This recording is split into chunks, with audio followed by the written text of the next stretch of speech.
मेरा नाम है Rajat and you are watching India's number one Hindi gay story channel.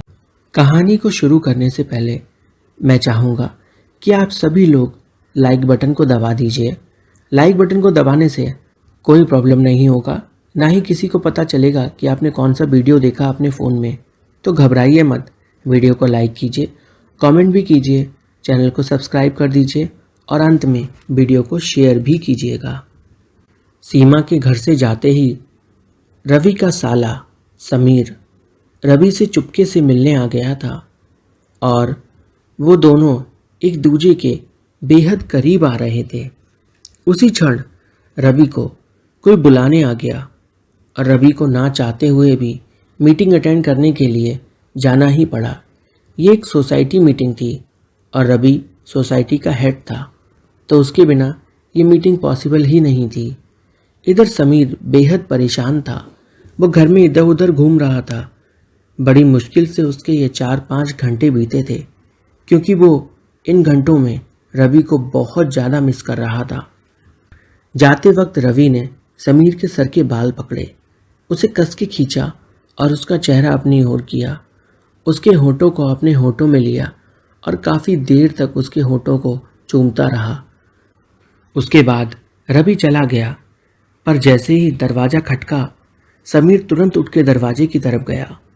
देखा तो रवि था। रवि ने बोला, बड़ी जल्दी दरवाज़ा खोल दिया तुमने। समीर बोला, हाँ, अभी अभी कुछ लोग गए हैं ना यहाँ से, जिन्होंने मुझे धोखा नहीं दिया, जो मुझे बीच मझधार में छोड़कर नहीं गए। रवि ने कहा, कौन था वो खुश नसीब जो तुम्हारे साथ इतने सुकून भरे पल बिता कर गया। इस पर समीर बोला, बस करो ना जीजू, कितना परेशान करोगे मुझे, इतना भी मत तड़पाओ प्यार में। रवि बोला, प्यार में? क्या तुम मुझसे प्यार करते हो? समीर को गुस्सा आ गया। समीर को यूं भड़कता देख रवि ने कहा, तुम जो बोलो वो मैं कर दूंगा, बताओ क्या करना है। समीर ने कहा, पक्का? पक्का करोगे ना? मुकरोगे तो नहीं? वादा करो। रवि ने वादा कर दिया। समीर ने रवि से कहा, बैठ जाओ। रवि घुटनों के बल नीचे बैठ गया था और समीर उसकी तरफ आ रहा था। समीर ने रवि से बोला, आप अपनी आंखें बंद करो। रवि ने अपनी आंखें बंद कर ली। समीर पहले दरवाजे की तरफ गया, उसने कड़ी लगाई, फिर पीछे से वो रवि के पास आया, रवि के सर पर हाथ रखा और धीरे धीरे उसके बालों के साथ खेलने लगा। उसके बाद वो सामने आया और उसने रवि के होठों पर रगड़ा हल्के से, और उसके बाद रवि को खड़े होने को कहा। रवि खड़ा हुआ तो समीर घुटनों पर बैठा हुआ था। रवि समीर को घुटनों पर बैठा देख हैरान था। रवि बोला, ये क्या कर रहे हो? समीर ने कहा, अपने प्यार का इजहार। रवि फिर से बोला, तुम जानते हो ना, मैं तुम्हारी बहन का पति हूँ। इस पर रवि ने कहा, ये बात तो आप भी जानते हो कि आप मेरे बहन के पति हो, फिर आपने खुद को क्यों नहीं रोका? रवि खामोश हो गया। समीर ने फिर से कहा, आप बताओ ना, क्यों नहीं रोका? रवि बोला, क्या करूं, तुम मुझे बेहद पसंद हो।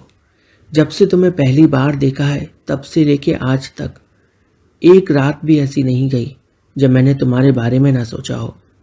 यहाँ तक कि तुम्हारे साथ ख्यालों में ना जाने क्या क्या हुआ है, जिसे मैं शब्दों में बयां नहीं कर सकता। मौका अच्छा था और समीर इस मौके को जाने नहीं देना चाहता था। उसने कहा, जीजू, जो ख्यालों में हुआ है उसे हम हकीकत बना सकते हैं, क्योंकि मौका भी है और दस्तूर भी। तो क्या सोचते हैं आप? इस पर रवि बोला, तुम तो उतावले ही रहते हो। समीर ने कहा, उतावला तो रहूँगा ना, शादी के 3 साल हो गए हैं आपके, और इन 3 सालों में ना जाने कितनी बार मैं यहाँ आया और आपके साथ ना जाने कितनी बातें की। सब कुछ तो शेयर किया आपको, पर आपने कभी हिंट को समझा ही नहीं। इस पर रवि बोला, कैसे समझता? मुझे खुद को ही पता नहीं था कि मैं बाइसेक्सुअल हूँ। मुझे लड़के और लड़की दोनों पसंद है। जब से मैंने तुम्हें देखा तब जाकर मुझे यह एहसास हुआ, इससे पहले तो मुझे यह एहसास था ही नहीं। समीर ने हंसते हुए कहा, तो आपको दोनों ही पसंद है? मुझे लगा था आपको सिर्फ मैं पसंद हूँ। रवि ने कहा, कैसे हो तुम? अपनी ही बहन के सौतन बन रहे हो। क्या ये सब अच्छा लगता है तुम्हें? समीर हंसने लगा और बोला, सौतन तो तब बनूंगा ना जब आप मुझसे शादी करोगे। हम शादी तो करने नहीं वाले, ना ही कर सकते हैं, क्योंकि ये भारतीय समाज, ये भारतीय सरकार हमें शादी करने की अनुमति ही नहीं देती। और अगर हम कर भी लें तो हमारे पास अधिकार ही कहाँ, हमारी शादी को मान्यता ही कहाँ है। रवि कुछ देर सोच के बोला, शादी नहीं कर सकते पर एक दूसरे को प्यार तो कर सकते हैं ना, जिंदगी भर के लिए। तो उसके लिए हमें ठप्पे की कोई ज़रूरत नहीं। समीर, जो कि नीचे बैठा हुआ बातें कर रहा था, वो उठ के खड़ा हुआ और उसने रवि को कस के गले लगा लिया। रवि और समीर एक दूसरे को बेतहाशा चूमने लगे। चूमते चूमते वो रवि के बेडरूम में चले गए और दोनों ने एक दूसरे को जी भर के जम के प्यार किया। दोनों घंटों घंटों तक एक दूसरे में खोए रहे। एक बार प्यार करने के बाद दोबारा फिर से प्यार करने लगे और उस दिन उन्होंने एक दूसरे को 4-5 बार लगातार कई घंटों तक प्यार किया। समीर का पूरा बदन मानो टूट सा रहा था और उधर रवि भी बहुत थकान में था, क्योंकि दोनों घंटों से एक दूसरे में खोए हुए थे। उसके बाद रवि ने खाना ऑर्डर किया। खाना आया, दोनों ने साथ में बैठकर खाना खाया।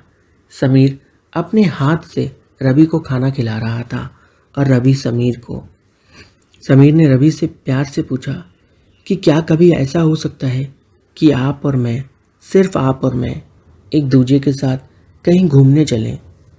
रवि सोच में था, पर फिर उसने कहा, ऐसा हो सकता है, इसमें कोई बड़ी बात नहीं, तुम जब भी बोलो हम साथ घूमने जाएंगे।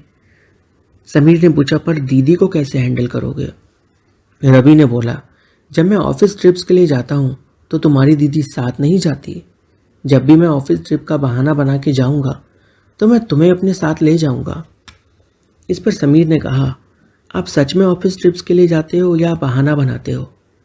रवि बोला, क्या यार, बोल रहा हूँ ना तुम्हारे लिए बहाना बनाऊँगा, तुम अभी डाउट करोगे मुझ पर? समीर हंसने लगा और बोला, डाउट नहीं कर रहा हूँ, मैं तो बस पूछ रहा था, थोड़ी मस्ती कर रहा था आपके साथ। उस दिन के बाद से समीर अक्सर बहाना बनाकर रवि के घर आता और उसके साथ समय बिताने लगा। दोनों ने ऑफिस ट्रिप के नाम पर कई बार साथ में बाहर समय बिताया। होटल के कमरे उनके प्यार से गुंजायमान हो उठते थे और उनके प्यार में सारी सीमाएं टूट चुकी थीं जो समाज ने उनके लिए तय की थीं।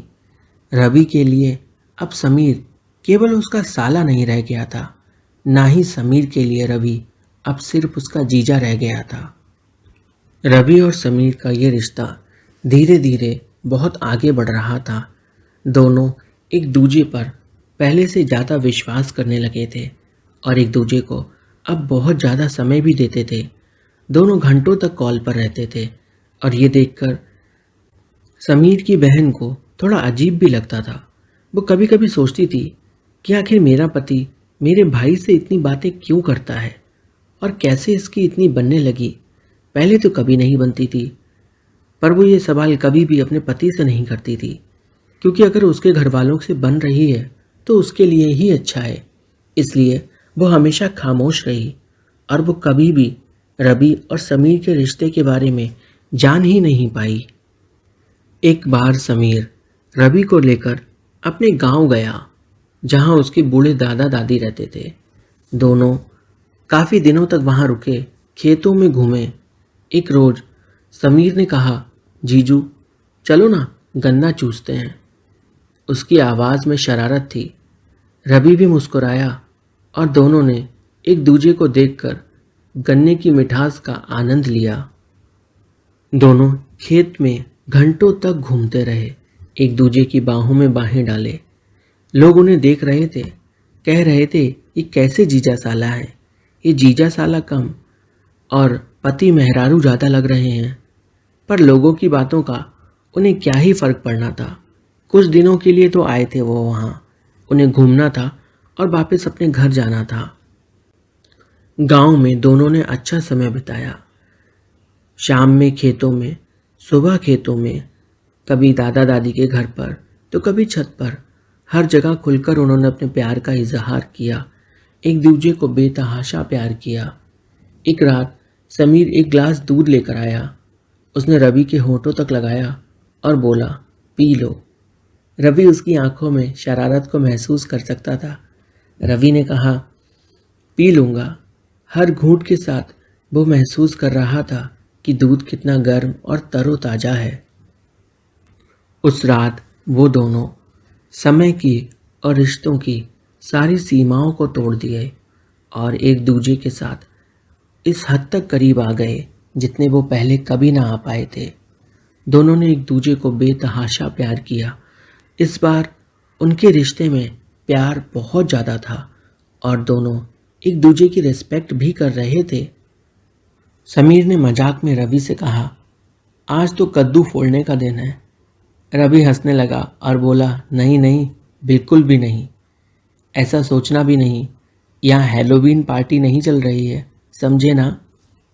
समीर ने कहा, चलो ठीक है, जैसी आपकी मर्जी। हम ही हमेशा के लिए तैयार हैं, क्या कर सकते हैं अब। इस पर रवि ने समीर को अपनी बाहों में कस लिया और बोला, तुम हो भी तो मेरे हमेशा के लिए। समीर ने हाँ में सर हिलाया। दोनों ने एक दूसरे के होठों को अपने होठों में लिया और चूमने लगे। उस रात वे दोनों छत पर गए और घंटों तक वे यूं ही एक दूसरे के साथ रहे। तारों को देखते रहे, चांद को देखते रहे और दोनों एक दूसरे को प्यार करते गए। दोनों ने अपने रिश्ते को बेहद खूबसूरती से संवारा, हमेशा यूं ही बरकरार रखा। कभी भी उन्होंने अपने रिश्ते के बारे में किसी को नहीं बताया, पर उनके बीच का प्यार सदा अमर रहा, जिसको उन्होंने बुढ़ापे तक एक दूसरे के साथ निभाया और दोनों हमेशा खुश रहे। कहानी यहीं ख़त्म होती है। वीडियो अच्छा लगा हो तो वीडियो को लाइक कीजिए, कमेंट कीजिए, चैनल को सब्सक्राइब कर वीडियो को कहीं पर भी शेयर कर दीजिए।